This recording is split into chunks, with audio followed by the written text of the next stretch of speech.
ഇതാണ് നമ്മുടെ ഷെൽഫിന്റെ final look എന്ന് പറയുന്നത്. സൈഡിൽ ഞാൻ കുറച്ച് ഫ്ലവർ ഡിസൈൻസ് കൊടുത്തിട്ടുണ്ട്. മുകളിൽ കൊളായപ്പോൾ ഞാൻ ഇങ്ങനെയുള്ള ഡിസൈൻസ് കൊടുത്തിട്ടുണ്ട്. സൈഡിലും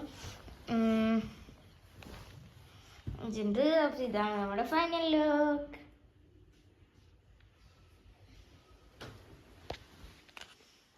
എന്താണ് എൻ്റെ ഷെൽഫിനെ പറ്റി പറയാനുള്ളത്?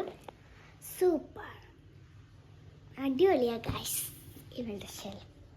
വീഡിയോ ഇത്രയേ ഉള്ളൂ. നമ്മുടെ വീഡിയോ ഇവിടെ വൈൻഡപ്പ് ചെയ്യാൻ പോവാണ്. അപ്പോൾ വീഡിയോ ഇഷ്ടപ്പെട്ടാൽ ലൈക്ക് ചെയ്യുക, ഷെയർ ചെയ്യുക, സബ്സ്ക്രൈബ് ചെയ്യുക. ബൈ.